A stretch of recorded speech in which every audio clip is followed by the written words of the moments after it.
Good evening everyone. Writ परीक्षा बहुत करीब है और कुछ लोग कह रहे हैं कि सर तैयारी बहुत अच्छी है। मेरी शुभकामनाएं उन सभी के साथ। कुछ का कहना है कि हम लोग 70-80% तक पहुंच चुके हैं, उन्हें भी शुभकामनाएं। अब आज एक सवाल पैदा होता है कि जब आप अभी मॉडल टेस्ट पेपर कुछ बच्चे सॉल्व कर रहे हैं, कुछ ऐसे हैं जो प्रैक्टिस पेपर या पुराने सालों के पेपर सॉल्व कर रहे हैं, तो मैं जो बताने जा रहा हूँ इसे आप अपने मॉडल पेपर के ऊपर अप्लाई कर सकते हैं और उसके बाद आप देख सकते हैं कि ये कितना मिरेक्युलसली वर्क करेगा आपके लिए जब आप किसी भी ऑब्जेक्टिव एग्ज़ाम को देते हैं। सबसे पहले आपको ये सीखना होगा कि ये 150 प्रश्न जो आपके पेपर में आने वाले हैं, इन्हें आपको 3 कैटेगरी के अंदर बांटना है। दरअसल ये 3 कैटेगरी में ऑलरेडी बटे हुए होते हैं। फर्स्ट कैटेगरी में ऐसे प्रश्न आते हैं जिनके उत्तर आप डायरेक्टली दे सकते हैं। The moment you see the question, the same moment your brain will be giving the answer. यानी प्रश्न देखते ही आपको तुरंत उसका उत्तर पता होगा, आपको समय खराब करने की ज़रूरत नहीं होती है और आप डायरेक्ट उसका ऑप्शन ढूंढ लेते हैं। तो अगर हम 150 नंबर का पेपर मानते हैं तो आप ये मानकर चलिए कि करीब 45 से 55 तक प्रश्न ऐसे होंगे जो पहली नज़र में आप कर पाएंगे। इसे हम कहते हैं फर्स्ट राउंड। इसका मतलब ये हुआ कि जब आप पेपर को लेंगे तो उसके बाद सबसे पहले आप ये तय करेंगे कि मुझे किस सेक्शन को सबसे पहले करना है। फॉर एग्जांपल, किसी की हिंदी बहुत अच्छी है तो उसे हिंदी वाले सेक्शन को पहले कर लेना चाहिए, क्योंकि जब आप सारे प्रश्न अच्छे तरीके से कर पाएंगे तो आपका कॉन्फिडेंस बिल्डअप होगा और उससे आपको आगे फ़ायदा मिलेगा। तो जब आप प्रश्नों को सॉल्व करेंगे तो उसके बाद आप ये देखेंगे कि पहली बार जब आप एक प्रश्न संख्या 1 से प्रश्न संख्या 150 तक पहुँचेंगे तो 45 से 55 प्रश्न ऐसे होंगे जो डायरेक्टली पहली बार में आपसे हो जाएंगे। ये 45 से 55 प्रश्न जो हैं इन्हें हम फर्स्ट राउंड में रखते हैं।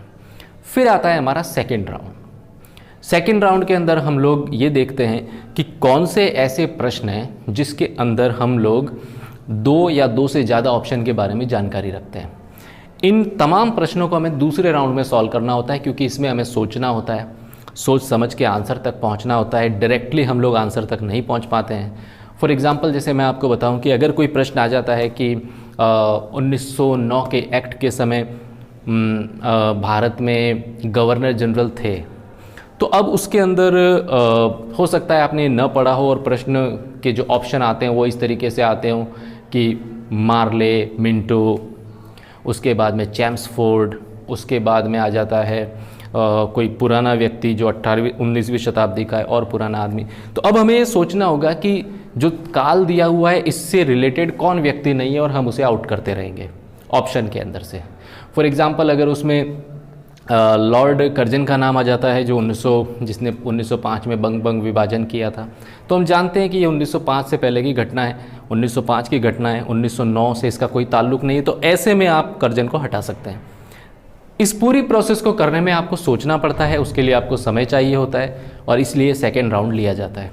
जब आप सेकेंड राउंड करेंगे तो आप पाएंगे कि करीब 30 से 35 प्रश्न ऐसे होंगे जिन्हें आप आसानी से कर पाएंगे।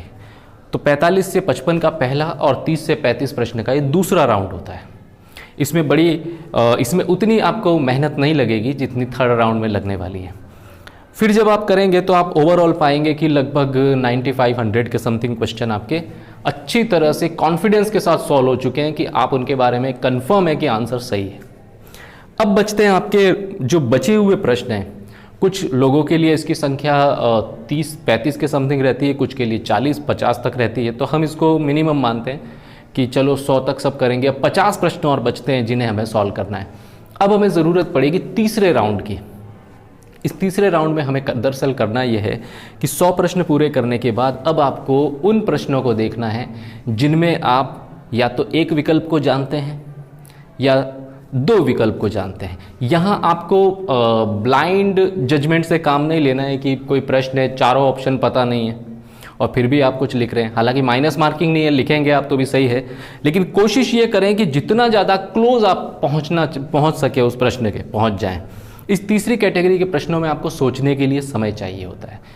तो अगर आप प्रश्न पत्र को इस तरह कैटेगरी में डिवाइड करने के बाद उनको सॉल्व करते हैं तो आपके लिए काफ़ी आसानी रहती है और आप कॉन्फिडेंट होते हैं कम से कम 2 चक्र के प्रश्नों के लिए, जिनकी संख्या करीब 95 से 105 तक 100 तक होती है, तो वो आपके कन्फर्म हो जाते हैं। अब यहाँ एक चीज़ और मैं आपको कहना चाहूँगा कि एक प्रश्न बहुधा उठाया जाता है उन अभ्यर्थियों द्वारा भी जो सफल हो जाते हैं और उन अभ्यर्थियों द्वारा भी जो अक्सर सफल नहीं हो पाते। वो सवाल ये है कि सर बहुत सी बार ऐसा होता है कि कुछ प्रश्नों के हमें उत्तर पता है लेकिन उसके बावजूद भी हम उसे गलत मार्क कर देते हैं। ये इस वजह से होता है कि जब आप, या तो कुछ लोग इस तरह से पेपर सॉल्व करते हैं कि पहले सारे प्रश्नों के उत्तर देख के उस पर टिक लगा दें और उसके बाद गोला भरें। अगर वो ऐसा करते हैं तो उसमें रिस्क ये है कि मान लीजिए आपने 1 से आप गोला भरना शुरू कर रहे हैं और 25 तक पहुँचे और 26वें में आपने कोई मिस्टेक कर दी है, तो 26 के नीचे जितने प्रश्न आपके आएंगे, अगर आप एक साथ गोला भर रहे हैं, सारे गोले आपके गलत हो जाएंगे और आप बाहर आ जाएंगे। कुछ लोग ऐसा करते हैं कि वो 10-10 प्रश्नों को चुनते हैं। फॉर एग्जाम्पल 10 को मार्क किया, पहले 10 के गोले भरेंगे, फिर 10 को मार्क किया, फिर 10 के गोले भरेंगे। ये थोड़ा बेटर तरीका है। इसकी वजह ये है कि हमें अगर गलती हो भी जाए तो मैक्सिमम वो 10 प्रश्नों तक ही सीमित होती है और उसके बाद हम वापस आगे बढ़ जाते हैं। तो गोले भरते समय की जाने वाली गलतियों से बचना है आपको, और यही वजह है कि आप से जो मॉक टेस्ट दिलवाए जाते हैं उसके पीछे एक मकसद ये भी है कि आप गोले डार्कन करने में आप कितनी प्रवीणता रखते हैं वो पता चल जाता है। एक तरीका और है गोले भरने का, वो ये है कि प्रश्न पढ़ा, सही उत्तर देखा और गोला भर दिया। लेकिन मैं प्रेफर करता हूँ उस दूसरे तरीके को जिसमें आप 10 से 15 प्रश्नों का सेट बनाएं कि मैं 10 प्रश्न सॉल्व करके उसके गोले भरूं, फिर 10 प्रश्न फिर उसको गोले भरूं। इससे थोड़ा फ़ायदा ये रहता है कि अगर आपसे गलती हो भी जाती है कहीं, तो वो उन 4, 5, 7, 10 प्रश्नों में ही आपका मामला निपट जाएगा और आपकी ज़्यादा वो गलतियाँ आगे नहीं बढ़ेगी। तो इस चीज़ का आपको ध्यान रखना है परीक्षा के अंदर। एक आखिरी चीज़ जो प्रश्न पत्र सॉल्व करते समय जो हमें ज़रूरत होती है वो भी हम लोग देख लेते हैं, और वो ये है कि अगर कभी ऐसा आपको महसूस होता है कि किसी सेक्शन को आप सॉल्व कर रहे हैं और उस सेक्शन के अंदर कोई क्वेश्चन डाउटफुल है, तो आप उस डाउटफुल क्वेश्चन को तीसरे नंबर पर ले जाएं। तीसरे नंबर पर मतलब तीसरे चरण में ले जाएं, पहले दूसरे चरण में आप उसे सॉल्व ना करें। इसका फ़ायदा ये है कि हो सकता है कि 2-2.5 घंटे के उस समय में अंत तक जाते जाते आपका दिमाग किसी एक ऑप्शन की तरफ जम जाए और आप उसे कर दें। तो जो इस तरह के आते हैं जिसमें सर्वाधिक सही उत्तर का चयन करने की बात की जाती है, ऑप्शन लगभग सभी सही होते हैं और हमें सर्वाधिक सही तक जाना होता है, तो ऐसे प्रश्नों को तीसरी कैटेगरी में आप रखें, उन्हें डायरेक्टली सॉल्व ना करें, क्योंकि 2-2.5 घंटे में जब आप पेपर सॉल्व करेंगे तब आपका ब्रेन खुलेगा और आप उन प्रश्नों को बेटर तरीके से सॉल्व कर पाएंगे। अंतिम चीज़ इसमें यह भी है कि चाहे आप बहुत अधिक जानकारी रखते हैं, बहुत नॉलेजेबल हैं, बहुत अच्छी तरह से पेपर सॉल्व कर रहे हैं, गोले भरने में भी आप प्रवीण हैं, लेकिन इन सब चीज़ों के साथ साथ आपको ये भी पता होना चाहिए कि आप जिस तरह से इस परीक्षा के अंदर बैठकर एक तरीके से आप कह लें आपका पॉजिटिव एटीट्यूड अगर नहीं रहता है तो आपके सिलेक्शन के अंदर, आंसर सिलेक्शन के अंदर आपकी काफ़ी गलतियां हो सकती है। हमारे पास ज्ञान होता है लेकिन उस ज्ञान को हम ढंग से रख नहीं पाते, जज नहीं कर पाते, इवेल्युएट नहीं कर पाते। और इस परीक्षा की सबसे बड़ी खासियत यह है कि हर प्रश्न में आपको इवेल्युएशन करना है, खास तौर से पहले चरण के जो प्रश्न 40-45 हैं उनके अलावा। जो सेकंड और थर्ड चरण हमारा होता है उसमें इवेल्युएशन प्रोसेस बहुत महत्वपूर्ण है। आपको सोचना होता है अलग अलग तथ्यों पे, फिर आपको गोले भरने होते हैं। आज इतना ही।